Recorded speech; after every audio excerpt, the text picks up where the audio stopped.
Assalamu alaikum. Hi everybody. Hope all is well at your end.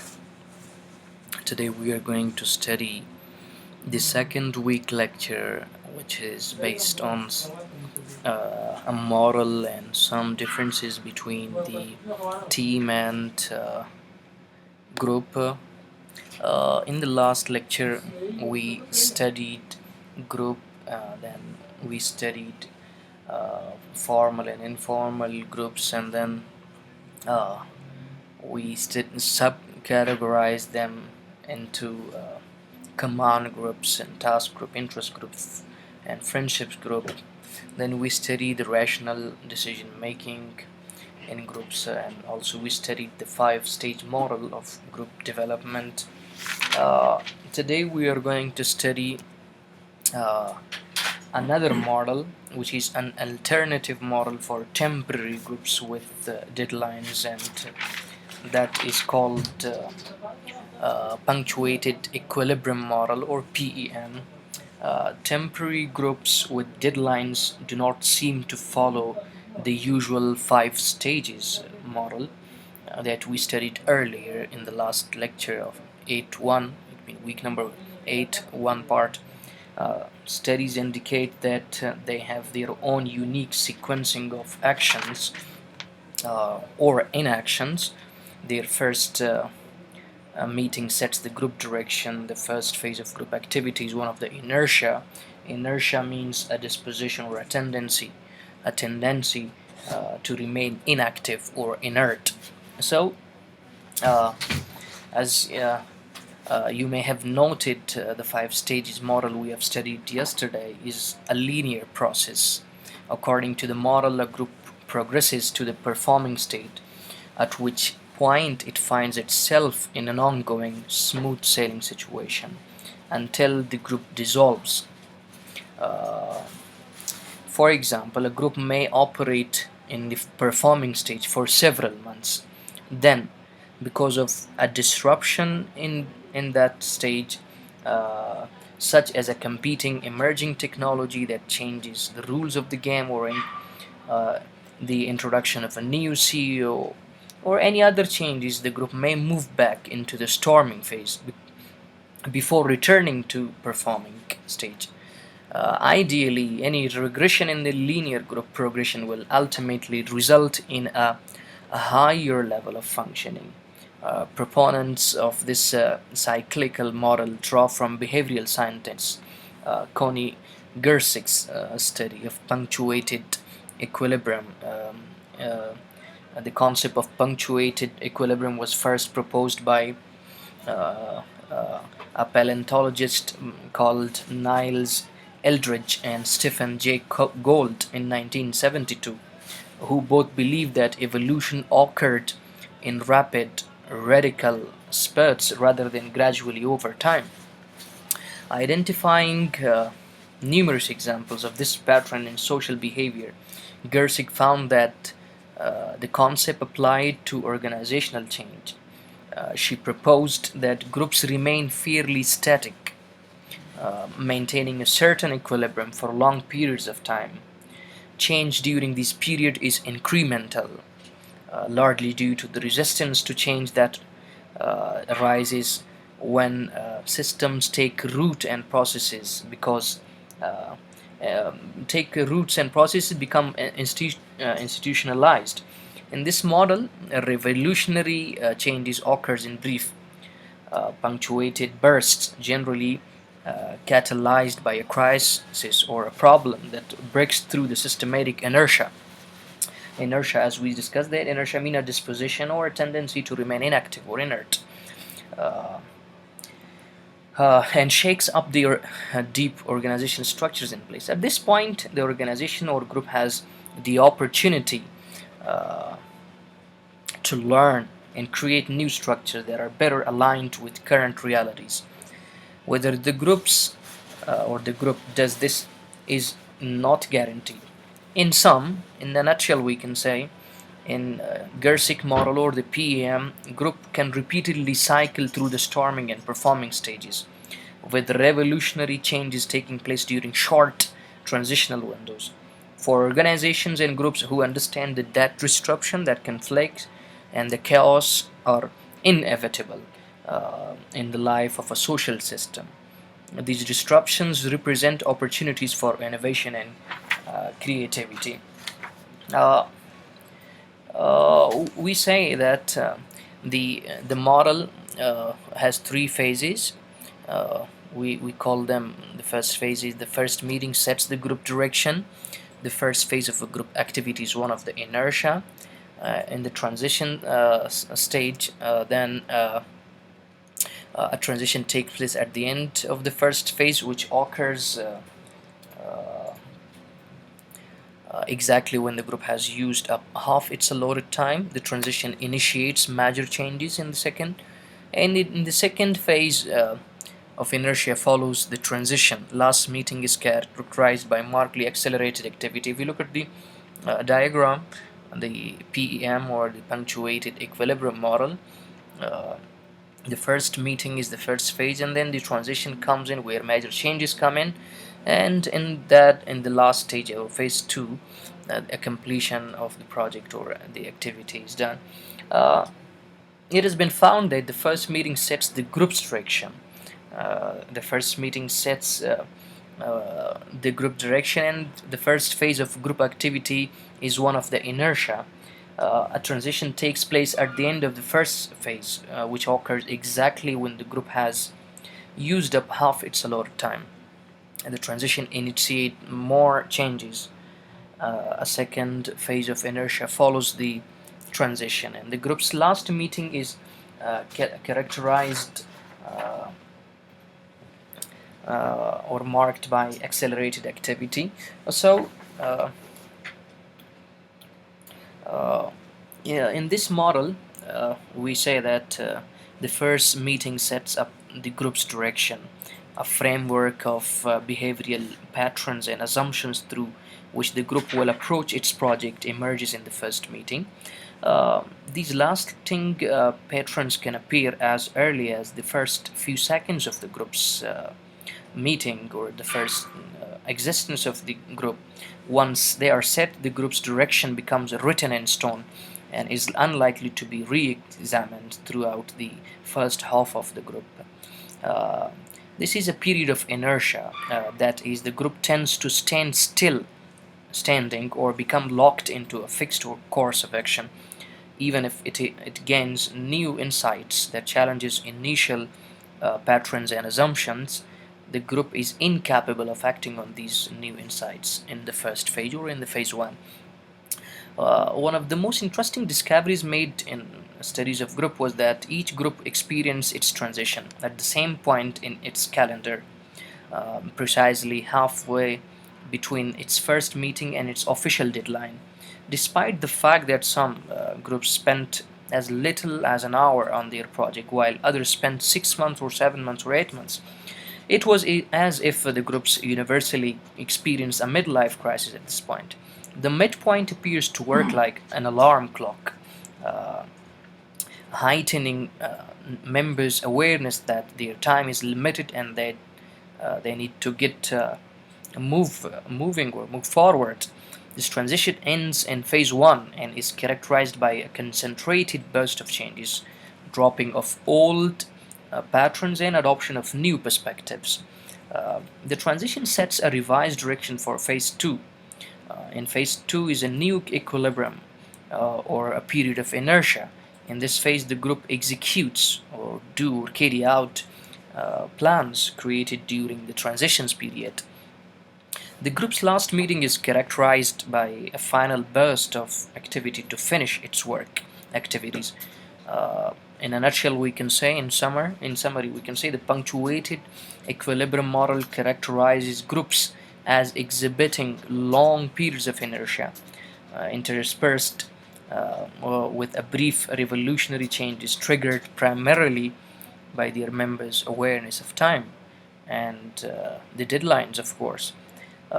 Keep in mind that this model doesn't apply to all groups. It is essentially limited to a temporary task groups who are working under a time constraint completion deadline. So, um, This was about the punctuated or the PEM model. We studied. Uh, we come to what is the difference between a group and a team.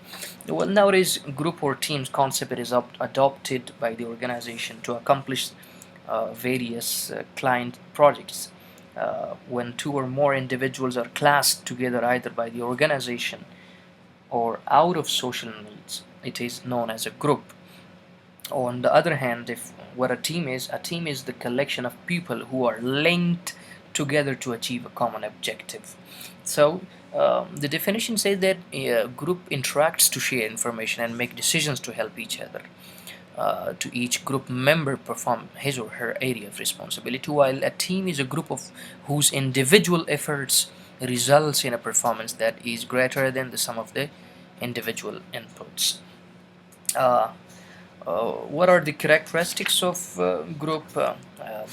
They should have a clear purpose, informality, participation, listening, civilized disagreement, consensus decisions, open communication, clear rules and work assignments, shared leadership, external relations, style diversity, self-assessment.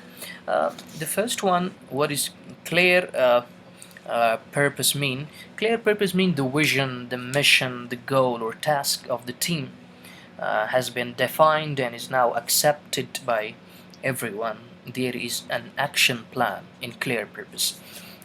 Second is informality. In informality means the climate tends to be informal, comfortable, relaxing. There are no obvious tensions or signs of boredom in the activities. And the third one is participation. Participation means there is much discussion and everyone is encouraged to participate.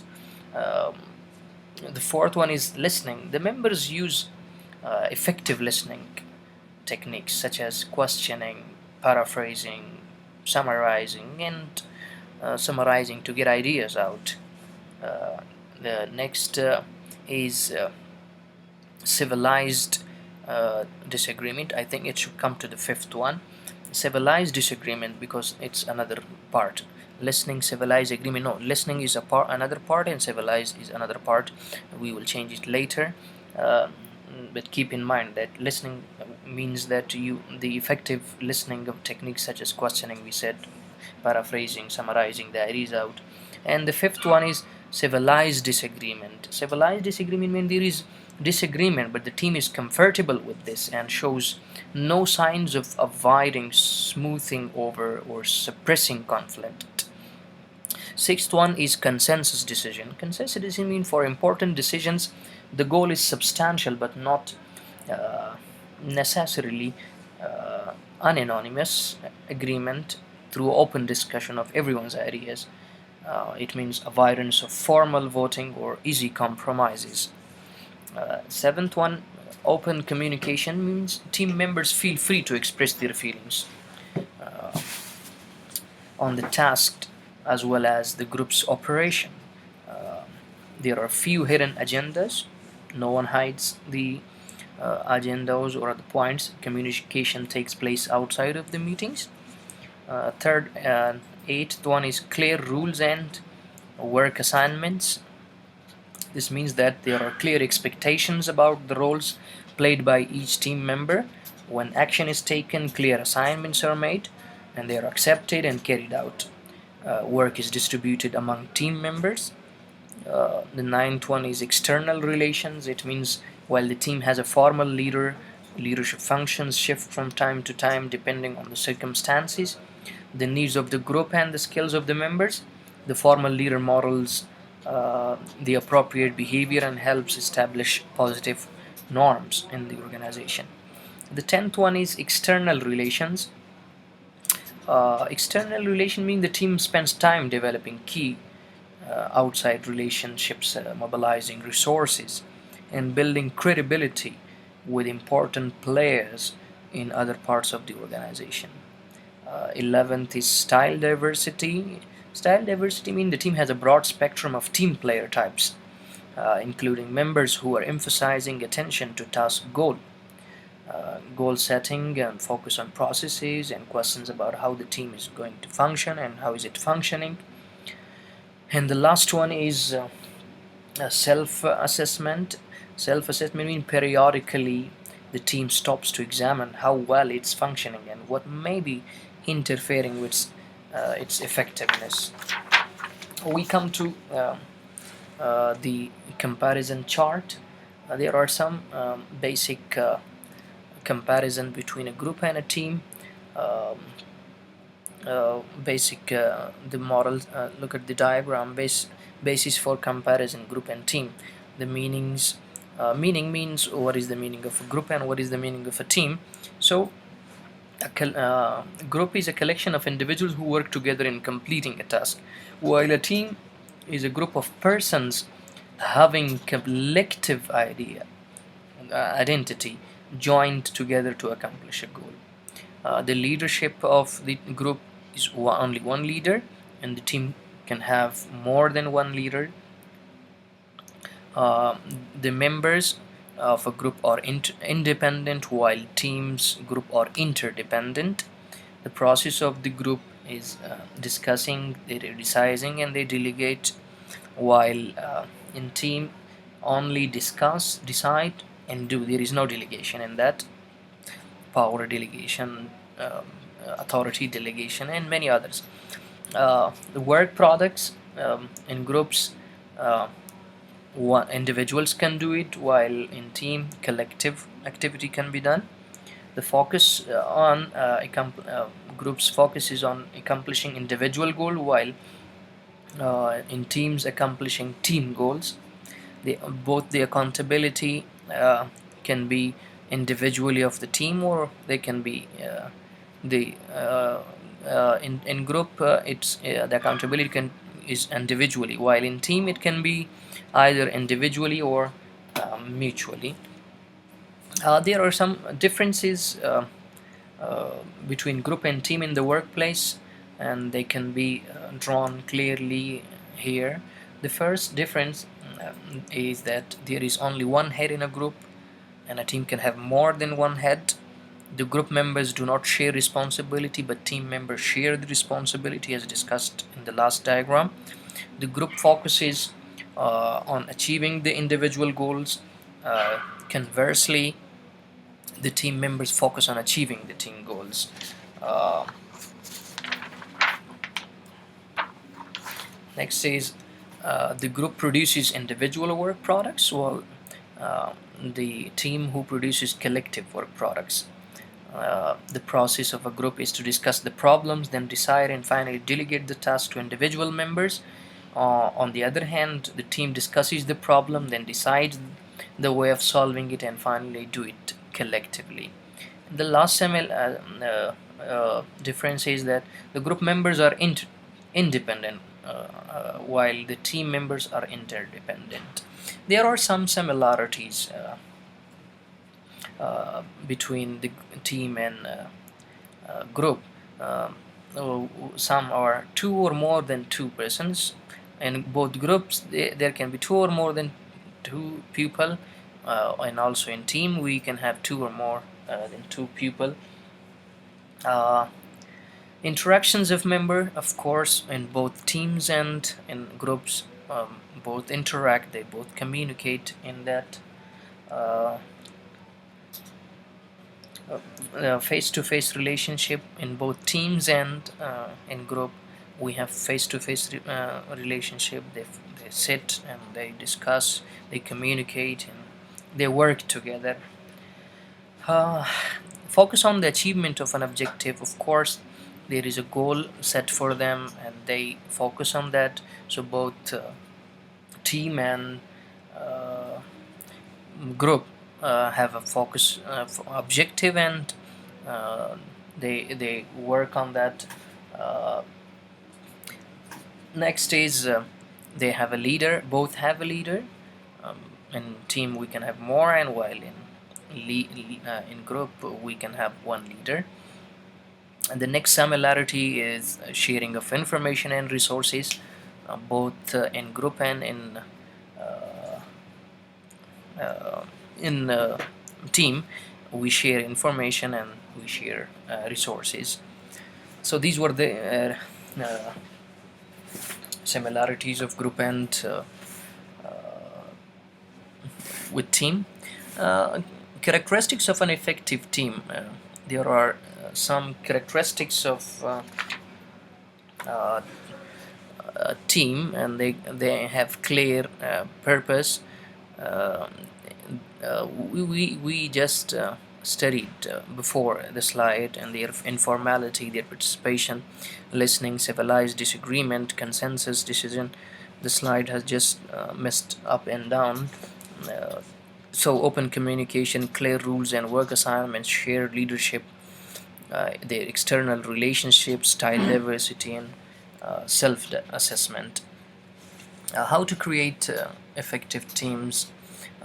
There should be adequate resources, there should be a structure, there should be a leadership, there should be a climate of trust. An environment should be developed that everyone trusts the other. There should be performance evaluation and the reward system in the team. So this on these basis we can create an effective team. Um, the composition of the creating an effective team can be based on skills, on their personality, their roles, their diversity, the size of the team, members' preferences for teamwork. Skills need teams need the following skills. They can be technical skill, they can be problem solving and decision making skill, and interpersonal skills. Every team member should have these three skills for being a member of the team and to do well in the organization. So this was all about today's lesson. We studied the uh, PEM, equilibrium model, and then we studied the differences between group and team. We studied the characteristics of team and key differences. We studied the comparison of them and some similarities, and then developing a team and the team's skills. If you've got any questions regarding this lecture, please WhatsApp me or leave your comment in the LMS. Thank you very much. Have a good time.